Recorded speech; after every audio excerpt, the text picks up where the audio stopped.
Hi, everybody, it's me again, and today we're going to be talking with author Dawn Bates about her book. And you know the usual thing I'm going to be doing, so let's surprise her with a costume. All right, 3, 2, 1. She's a pirate. You said you liked the ocean, so I do. and I even have some skeletons behind me. They're the skeletons in my closet.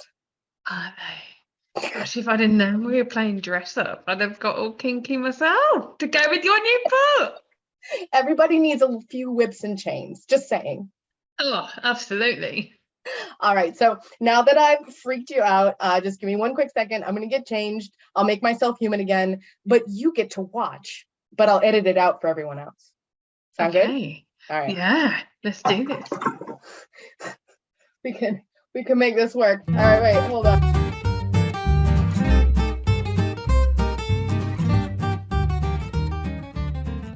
Okay, so I'm gonna go ahead and get us started then. Okay? I adore you. All right, everybody. So we're here today with Dawn Bates, and we're here to talk about her book, Crossing the Line. Everybody needs to, and I'd like to note all my happy flags. These are the flags with all the quotes in it that made me They're really not all the excited. typos. Well, we shedded those. We shedded those. So I wanted to start us off by reading some paragraphs from your prologue out loud. Is that all right? Yes. All right. So I am not a voice actor. I will constantly say I'm not a voice actor, but what you're about to read is my own personal journey over the last 4 years. The healing I went through after my shock divorce to my husband of 18 years, and the grieving process, because it is a grieving process, but one where the loved one didn't die. They are still there for you to see, hear, and communicate with for the sake of the children. It's a nasty grief, full of mind games, and not only the ones the other person plays, although in some cases, spiteful mind games are very much present in the sole intention of one or both parties. I'm going to talk about how I threw myself into fitness and my business and was doing really well up until the police in Scotland decided to throw me into a cell for 2.5 days without questioning, without charging me, taking my children off me, and all for something they had no evidence for, because what I was eventually charged with and convicted of didn't happen and never would happen. So Gosh, I want to read that book.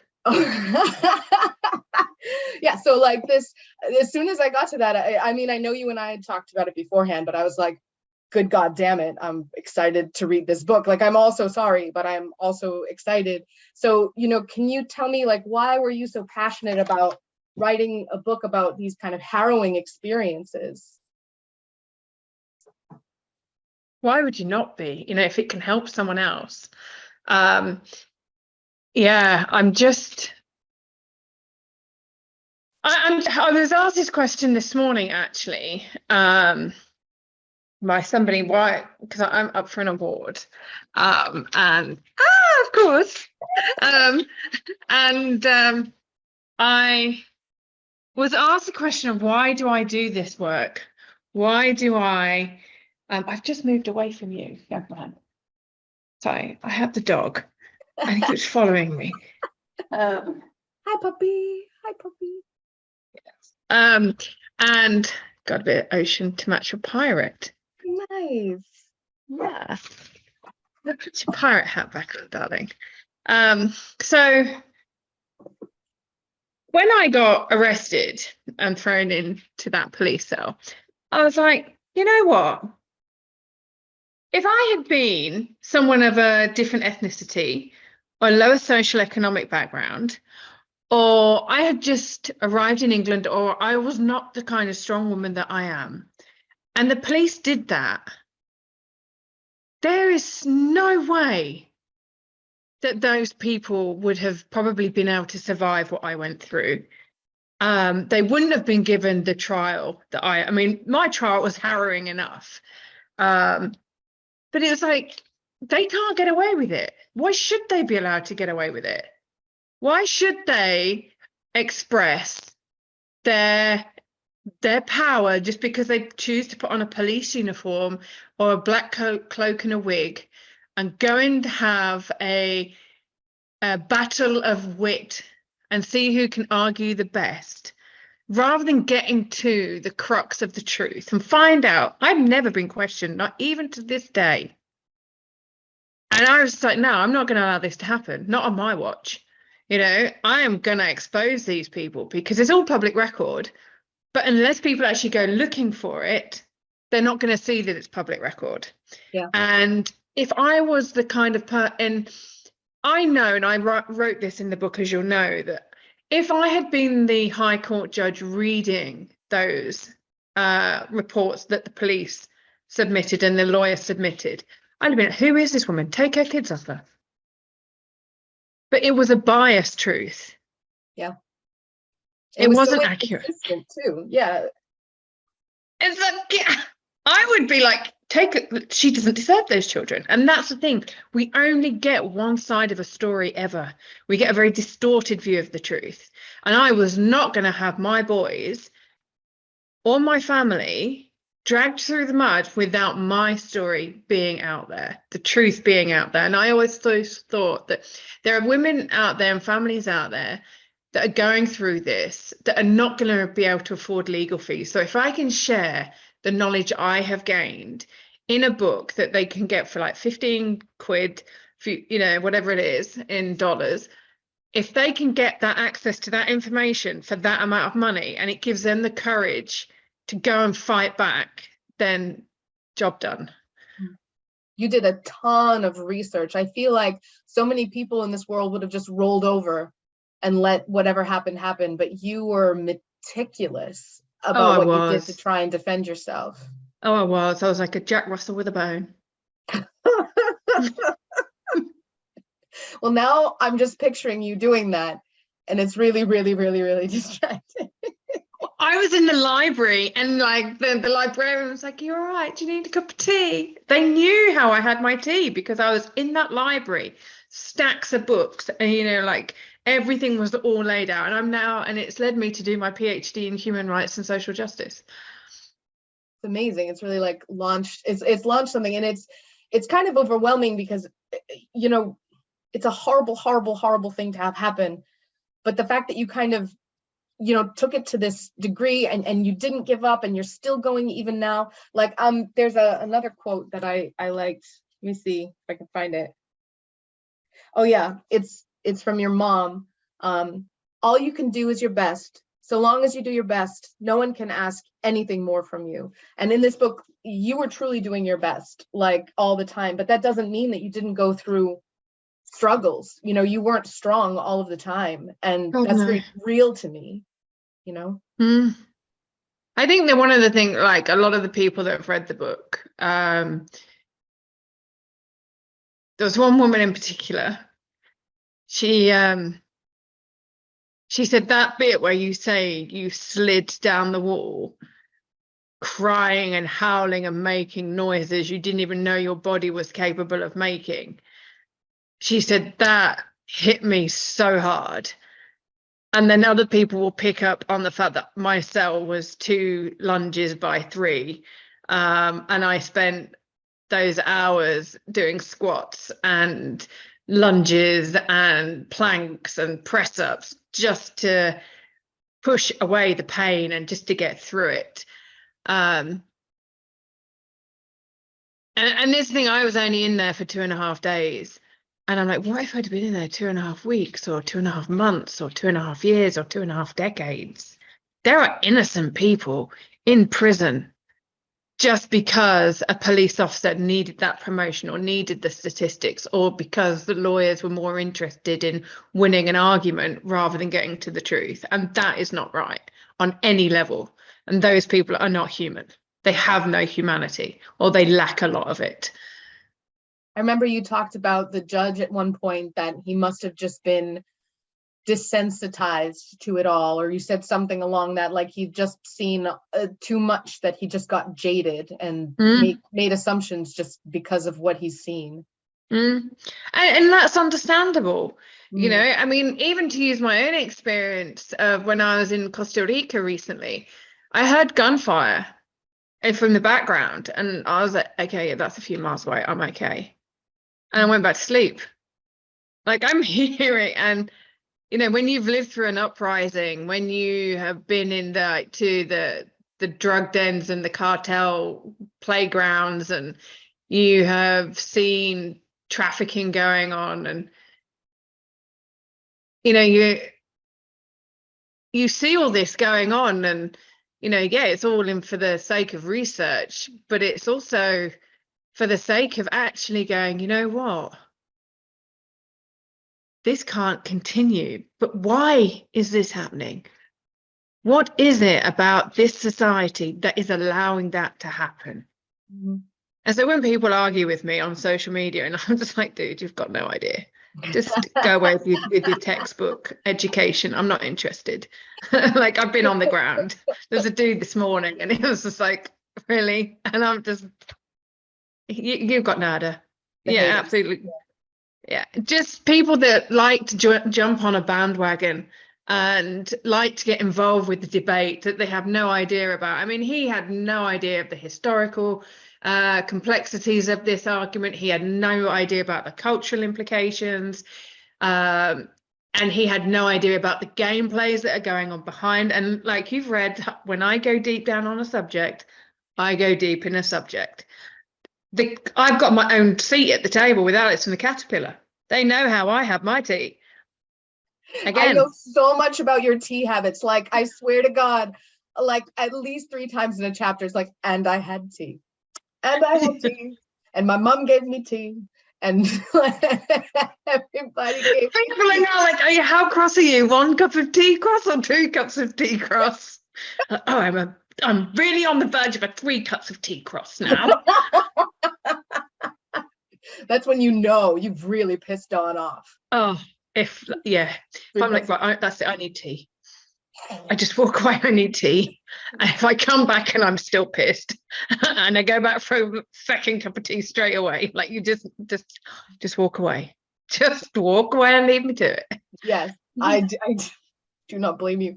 And I know you just mentioned, the uprising, and I know that you lived in Egypt for a while. You have another book kind of talking about the Egypt experience, don't you? Yeah, wallahi. Wallahi.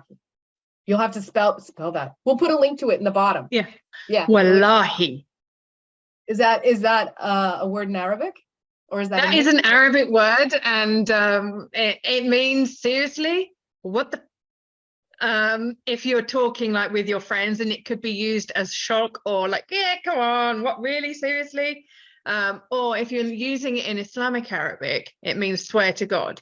So when Mubarak started his speeches with wallahi, wallahi, wallahi, we're all like, just shut up. Like, you don't believe anybody that starts a sentence with wallahi or begad, and if they tell you hadra, you just ignore them. You're like, you're either going to do it or you're not. So, and this is the thing, because I put down in the book in wallahi that I understood that. I mean, I've had so many Arabs go, oh my God, we love you. Like, the fact that you one guy goes, you see into my soul. I was like, oh, I so do. You still have tea. Oh yeah, but we have it with, black with mint. No, well, I don't have sugar. You do not want me on sugar. My friends used to say I used to get high on Haribo, so if you have to get high on something, it would be Haribo. Oh my God. And I know you mentioned your friend right now. There's a lot of people who supported you in the book, not only just as friends, but also as people that you worked with. Like, you talked about all of the martial arts that you did, and your sensei. Was it sensei or was it shifu? No, it was sensei. It was sensei. So will you tell me a little bit about like the power you got through your network, both from personal and from business? Yeah, it was really quite surprising, because nobody actually came to the court appearances with me. Not one person. I went to every single one of them, unless they were called as a witness. My ex-husband, he drove the boys up. He wrote me a beautiful testimonial. I was letting people know about what's happening almost daily because there were updates. And I remember a friend of mine, Donna, she goes, just give us the address and share it on Facebook, the email address. And everyone that, I mean, it was so incredible, the amount of people that emailed the courtroom and flooded it with testimonials of the kind of person I was. Wow. People that had just been following my posts, people that I'd never really met in person, that had seen my character over a long period of time, that had been following me, that had read my books, that had even met me, or they'd heard me on, and I was just, that was overwhelming. But there was quite a few friends who had done different areas of law, so family law, criminal law, and human rights law. They were like, they'd meet me for coffee. And there was one particular friend called Marnie, who, she was just absolutely beautiful. She gave me a lot of support, and we met for coffee and what have you. And then I had, because I was single mum, I was like rebuilding my life after the divorce, so legal fees were the last thing that I'd been saving for at all. And then some people stepped up and gifted me money to cover legal fees, and I think that's the thing, when you do reach out, and people can see you're fighting, it's I've just noticed that the video has stopped. Sorry. I still have your beautiful face, which is better than just a name being listed. Okay, thanks. That's you, made me blush. When you do reach out and you do allow people to help you, people will help you, but you've got to be brave enough to ask for help. Yeah. And I could have kept that all to myself. I could have gone, oh my God, I'm such a bad mother. I could have believed their rhetoric. I could have believed and doubted myself so much. But I was like, no, I did not do what they're accusing me of.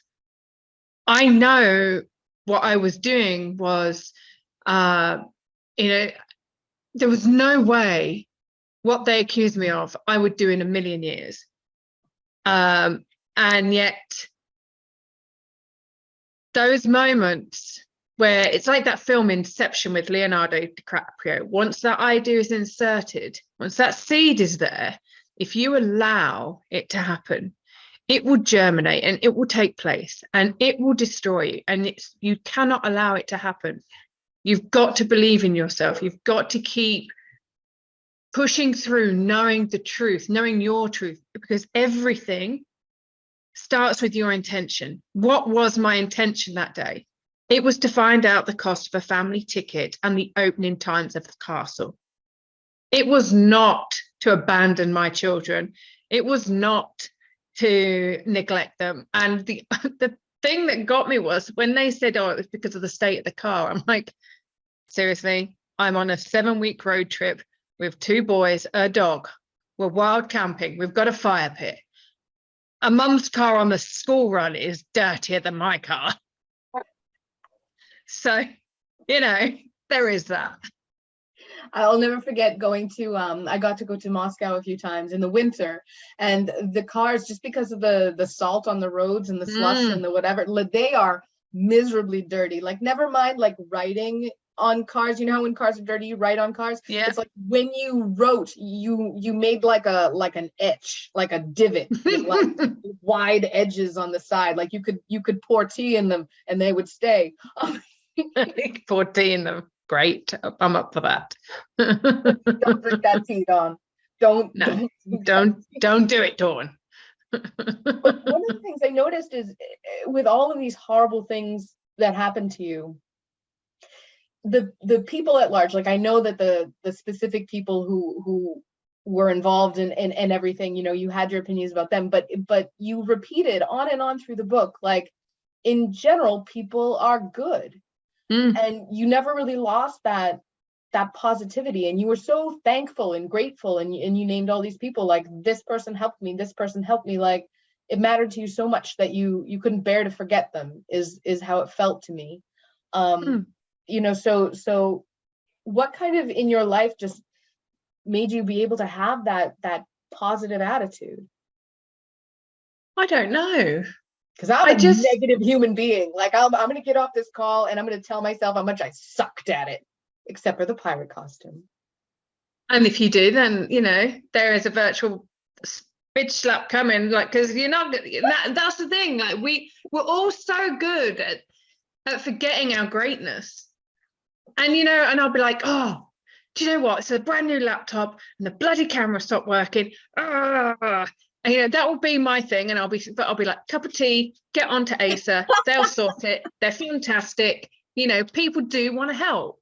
And I think that that's the thing. It's like, once we remember that we've all got stuff that's going on, we've all got pressures that none of us know about. And it might be parenting, it might be pressure from jobs and bosses, it might be pressure from, you know, an illness that someone in our family is going through or we ourselves are experiencing. Once you take a step back and you go, okay, what could this person be going through? And there's something in Islam that I've always lived by, and I think this is so powerful.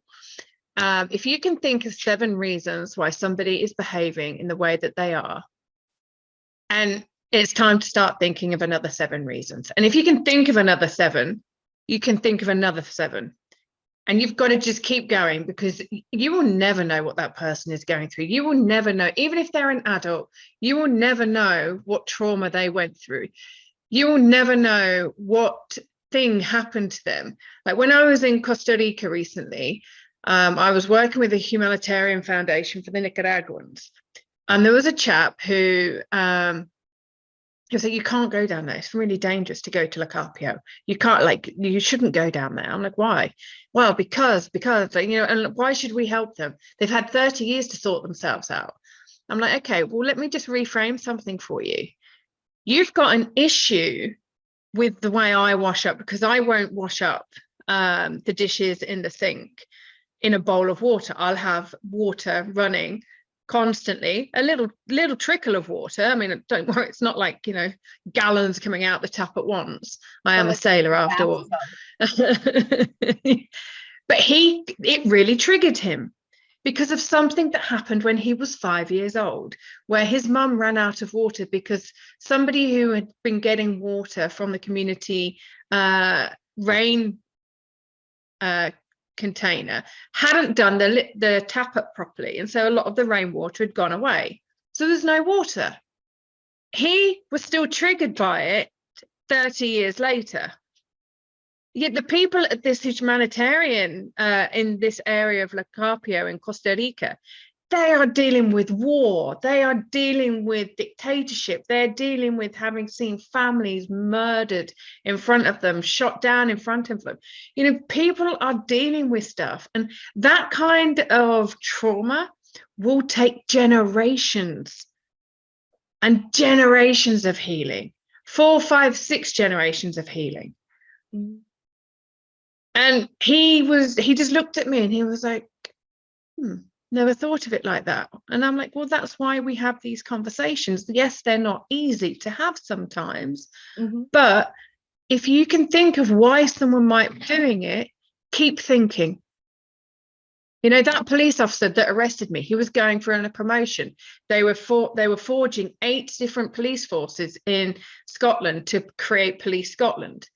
They were having to prove that these tiny little police stations in the back end of nowhere were worthy of keeping open. He needed to hit targets, which was set by the government, which the government wanted so that these police forces and all these organisations could get the funding. And if he didn't have a job as a policeman in that area, what was his wife and 3 girls going to do? If I had got him fired, then it would have impacted his wife and his 3 daughters. Would his wife have trusted him? Would she have supported him? Would that have led to divorce? Then what would have happened to those 3 girls? And then for me, it's like, okay, so this has happened. I'm not going to be the sacrificial lamb in all of this, but I am going to look at what is the best way of dealing with this for me and for everybody. I didn't have the money to take him to court. I didn't have the time or the energy or the strength left. And I didn't want to put my boys through another courtroom drama. so, write a book about it. And then I know that in the US, when things like that happen, you have to change names. Did you have to change names in your book? Is that the same in the Oh UK? God, no. It's I'm not changing my name. Oh I'm not no, changing anybody's name. It's all on public record. And you know what? If they didn't want their name reporting, then they should have behaved properly in the first place. strong, so strong. I really admire people like you, because I talk a good game, but I always tell people, like, I come off as like super strong and super aggressive, but the minute you poke me, if you were like, no, you're not, Nicole, I'd be like, no, I'm not. I'm sorry for saying that out loud. So people who are strong through and through, and you know, you thinking about that person and thinking about the consequences that would happen for them, you know, separating that from, you know, your situation and your anger, and not wanting revenge, but you know, staying positive within yourself. I know you mentioned being coached and really wanting to be coached. Is that something that you work on in coaching, or is it more business related, or? Um, it's like, for example, with authors, I'm using my 23 years of being coached in business and having coached other women and men in business to actually now coach other authors to build a business, a successful business around it. Because yeah, you can get a writing coach and you can get a book coach, but what happens afterwards? You know, yeah, I mean, I've taught English. I can teach you how to write an amazing book. You know, I can teach you how to make it evergreen, and I can get you through the publishing process. If you want to be published by me. Not all of my author coaching clients get published by me. Their book is probably not something I want to publish, but they are somebody I want to coach. Mm-hmm. And I do feel that if we want to be able to help other people in whatever way they need help, then we can either coach them or mentor them. But if I haven't got a coach or a mentor, then I'm in no position to coach and mentor other people. That's just hypocritical. Mm-hmm. I've never had a coach, but I've listened to motivational tapes a lot. I was really big on motivational tapes. And one of my favorite things that was said, I actually have it here. It's by Neil Milan. And the quote is, if action followed knowledge, we'd all have six packs. I do not have a six pack. I do not have a four pack. I have a belly. I just have like a belly. my belly. I like my belly. belly. It's taken many hours of cooking delicious meals with my boys and my friends and enjoying the food. I mean, yeah, I used to have an 8-pack when I was training in mixed martial arts and swimming and running. And I looked at myself and went, oh, that doesn't look very nice. Where have my boobs and my butt gone? Where's my belly? I'm going to stop training so hard, and I'm going to go and eat cake, and I'm going to let go of the guilt, and I'm going to sit there and I'm going to enjoy every mouthful of it and not feel guilty. It's great. My husband actually said to me, because I was a little stressed out, you know, I was like, oh, you know, I'm a little heavier than I want to be. And he was like, and forgive my French. He's like, I still want to have sex with you. He's like, yeah. Eat a cookie. I don't care. He was like, you're still bangable. This is fine. Yeah, absolutely. You know, my eldest son says, men don't go to the butcher's. Anything like what my husband says. I'm sorry. Oh no, you're going to love this, and so are all your listeners. They're going to adore my son, especially the ladies. Men don't go to the butcher's to get bones; they go to get steak. Ooh. Do you know how old he was when he told me that? No. 15. Good man. I love it. All right, that's it. My second husband can be your son. Do you know how many offers I've had for my son? That'll really be like cradle robbing. What is it called? Cougar. Cougar. Yeah. I don't. But I do have appreciation for the silver fox. I know that that's like that's what we call the men who have like the salt and pepper. Yeah. You know, I have appreciation for the silver foxes. Yeah, and when they've got a belly and a little bit of chest hair. Yeah. The dad bod is like the bod. You know, when men are too buff, it's intimidating. It's like, Are we going to be able to watch TV, or are you going to be bench pressing the whole time? Like, Yeah. I Is want it me going to be enjoying the burger and fries while you're pushing around salad on your plate? Just get out of the way. Give me the burger.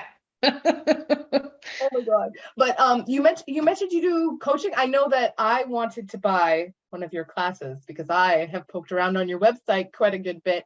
But it seemed like there was a lot there. There's a lot of stuff you offer. You want to mention that a little bit? Because everybody, to your point, everybody needs coaching. Like, that's the reason why, people do developmental edits, people do this, because even when it comes to, you have a story in your hand, it can always be better. If you're a writer, you can always be a better writer. So what do you help the world with, Dawn?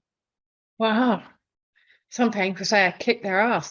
In fact, actually, a friend of mine was saying to me the other day, you know what, I've just had to stop and ask myself, what would Dawn do in this situation? Do you know how many people have said that to me? I've actually had to ask myself what you would do in this situation. And so basically, for those that are thinking about going to an agent or want to know if their book is viable, what I do is I kind of offer a manuscript assessment. So when I'm reading it to see if it's actually worthwhile me publishing or what have you, I'll go through it and I'll just make initial edits as I'm going, because I read through it and I'm editing it. But I'm also going, oh, this would be a really good piece of marketing. Oh, this is really good, but you need to explain this a bit more. And so I offer that. And that's only a few $100s. I do like author coaching sessions. I've got recordings available at different stages. I've got recordings that start, I think, is at $33. I've got courses that go to a few hundred, few thousand. I've got one-on-one coaching. And I've got this Author Activist Academy, which is something that we're building. And I've just hired a new team, to come on board and make it more obvious what I do on my website, because Jerry and I, who's my web developer and my own personal book cover designer, no one else is allowed, Jerry. Your covers are gorgeous. They're so, I mean, he's so talented, isn't it? It's cool, but everyone should look at Dawn's website just if for no other reasons than just to appreciate the covers and the fact that they all look like they belong to you. You know what I mean? Like it just has this certain consistency and has style. A dawn energy to it. Dawn energy. Yeah. I like it. Well, if your book is worthy of my fire on your spine, then I suppose you're doing something right in the world. Yeah.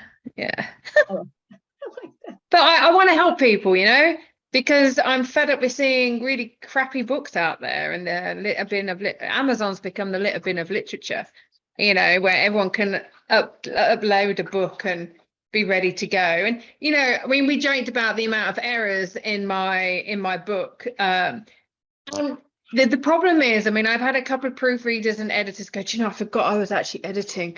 I got so into the story, I had to go back and start again. Sorry, it's taken me so long, and then I've had people who read my book, and I think I shared this with you. One guy who was just like, your book is full of errors.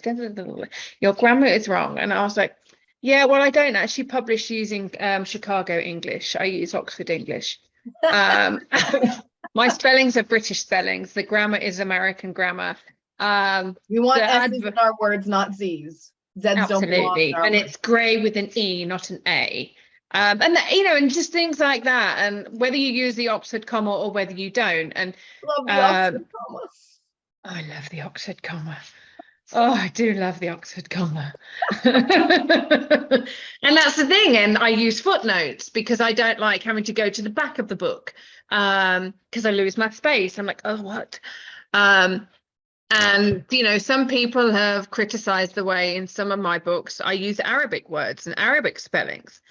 But you tend to find that those people are from a South Asian background. So they're mainly Pakistani, or they're not native Arabic speakers. Mm-hmm. And I use the phonetics of Arabic, and mainly the Shami or the Egyptian version of Arabic, rather than modern standard. These are the things that when I'm going through it, because I'm looking at the manuscript for people, or when I'm working with someone, it's like, you are not just publishing a book, you're building a business, and most authors earn less than minimum wage. And they probably have a flurry of sales within the first 24 hours or the first month, and then nothing. Mm-hmm. They don't know how to sell their book. They don't know how to promote their book. They're afraid of selling their book. And then they just give up. And for me, it's like about building that business, about building those multiple income streams. It's about understanding what it is, because when you start getting recognized in countries that you go to, that you've only been there 24 hours and they're going, "Oi, mermaid girl." And you're like, "What? Who's that? I don't know anybody here. Why?" Or you're sitting in a coffee shop minding your own business and someone goes, "Dawn, is it you?" And then you're like, "Huh? What? I don't know anyone here. I've not been here long enough." "It is you, Dawn." And you're like, "Oh my God." And you've got to get used to that. Are you ready for the limelight? Are you ready to have people recognize you in the street and interrupt your cozy coffee, and or while you're out with your kids in the park and someone comes up to you and, thrusts a magazine or a newspaper article that you've had, "This is you, isn't it? Oh my God." Or they start attacking you on social media because you've written something that they don't agree with. And honestly, some of the things, I mean, even this morning, that guy said that I'm supporting the oppression of women. And I just laughed. I was like, "Oh, go away, silly little man." Like, go and read one of my books, you fool. And it might come across as arrogant, but it's like, why argue with an idiot? Because they'll beat you on the experience of being an idiot. Like, if they are that ignorant, and they're going to, and it's like, but you've got to get used to that as an author, especially with the kind of books that I write and that I help people to write. Yeah. And the moment you've got anything factually incorrect, that the grammar police are out there, the factual police are out there, and that's it. Your stuff is wrong. It's like, well, show me I'm wrong. Bring the evidence to me to say that what I have written is wrong. And if I am wrong, then I will thank you very much, and I would update my book, and I would actually put an acknowledgement in the front of the book to say thank you for helping me make the book a better product. I am not that arrogant and not that egotistical to think that I'm right about everything. And I think that that's what, I know that I can help a lot of authors with, and that's why I do what I do. And people need a voice, and people need to know how to use their voice. And I want human rights to be a way of life, not just something for academics and politicians, because the sooner everybody, including people like my dad, who only reads carp fisher magazines, the sooner people like him understands their human rights and what that means and how we can embed it in every single action within our daily life, and as easy as we breathe, then I'll be happy. But until then, I'm not going to stop what I do. What I know a lot of people describe themselves as different kinds of authors. Of course, you have the horror novelists, and you have the romance authors. Like, how would you define yourself as a writer if you had to put that little tagline, Dawn Bates dash? Unpredictable. Yeah. I'm an author activist.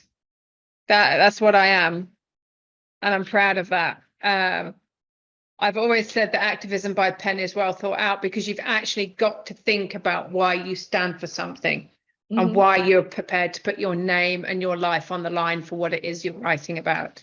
So yeah, activism.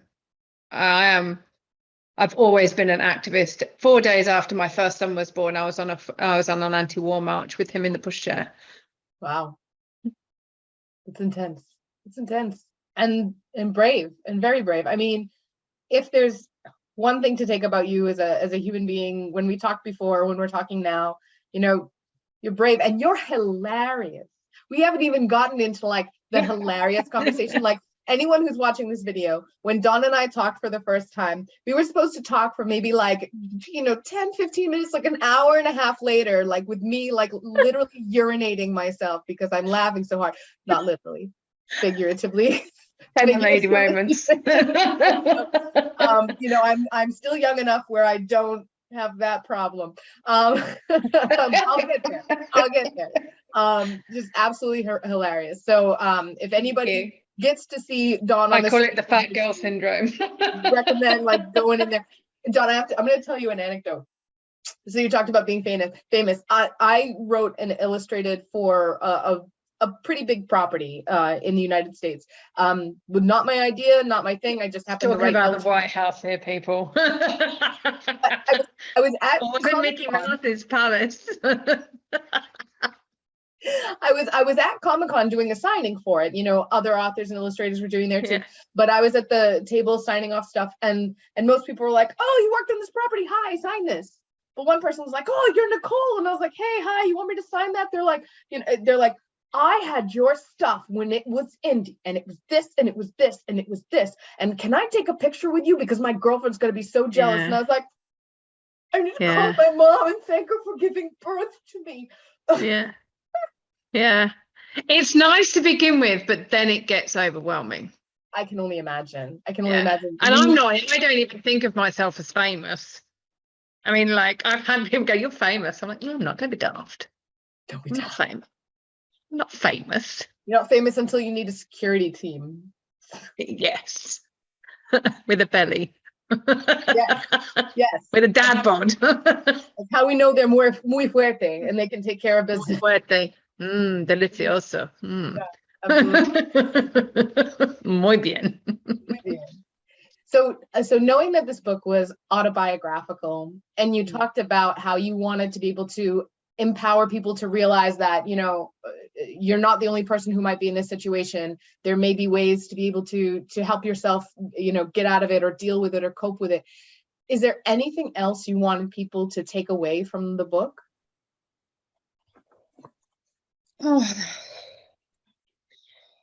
Other than Jerry's amazing artwork.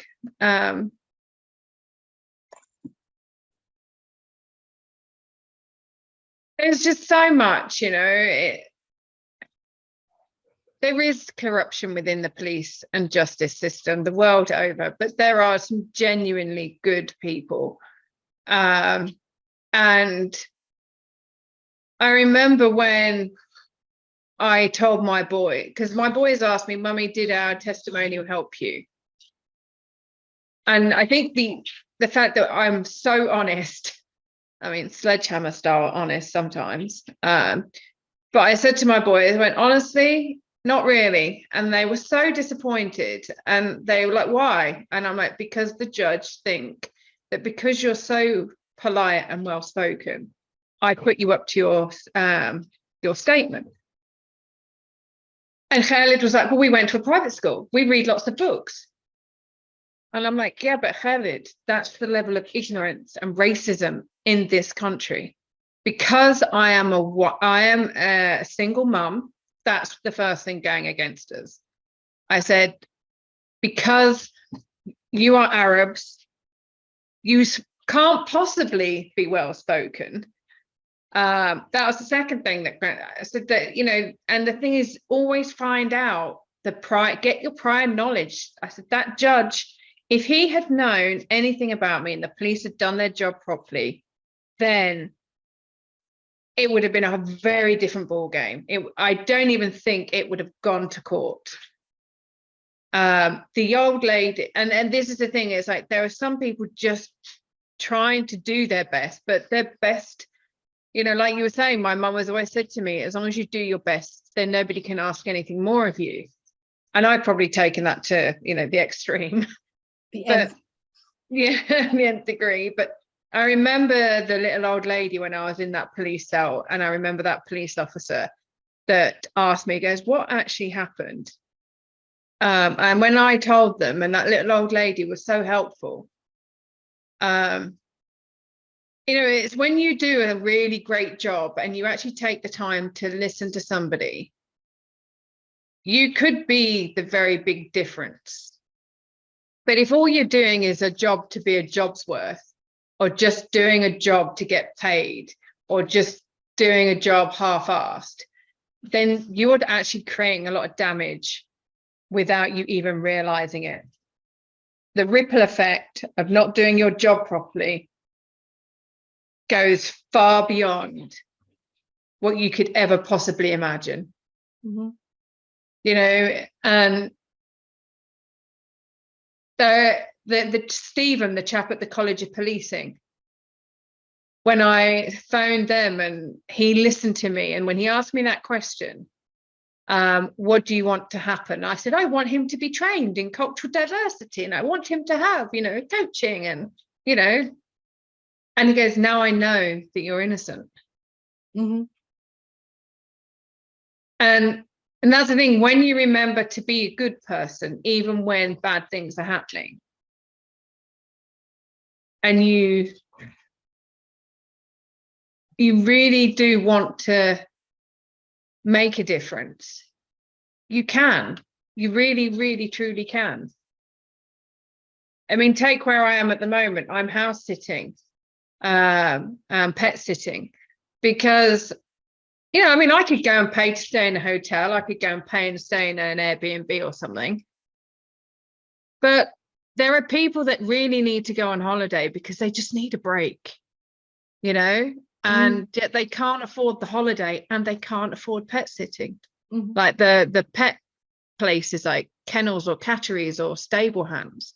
Mm-hmm. So why don't I just gift my time? I could go and stay in your house and look after your dogs and take care of your house for you.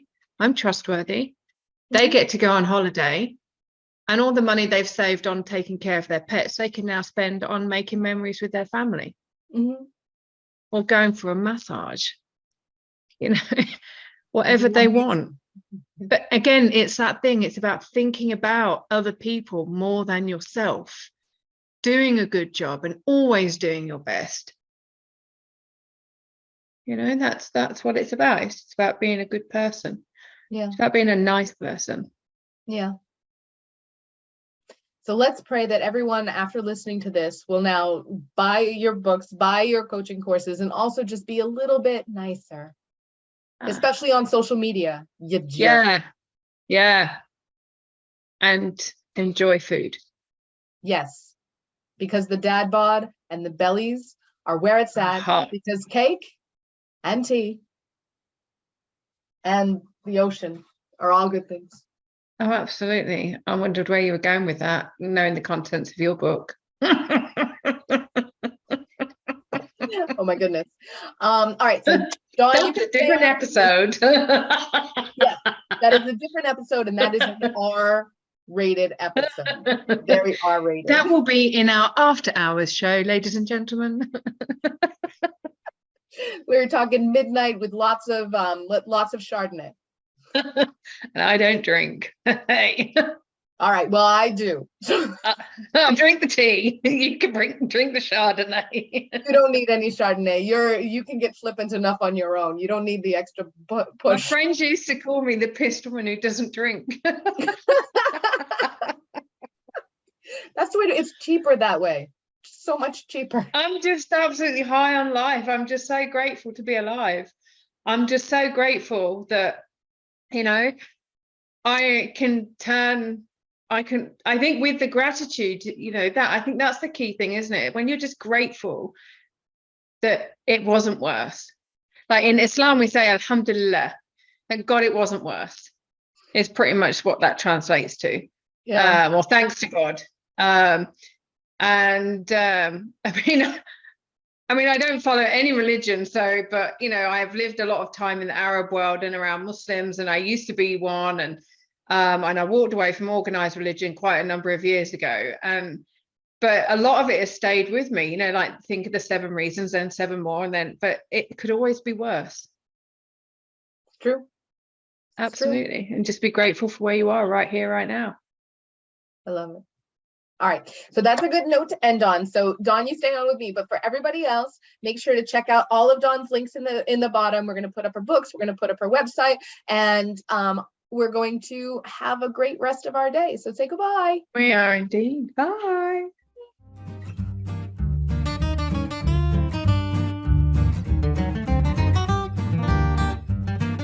Drink up me hearty, yo ho.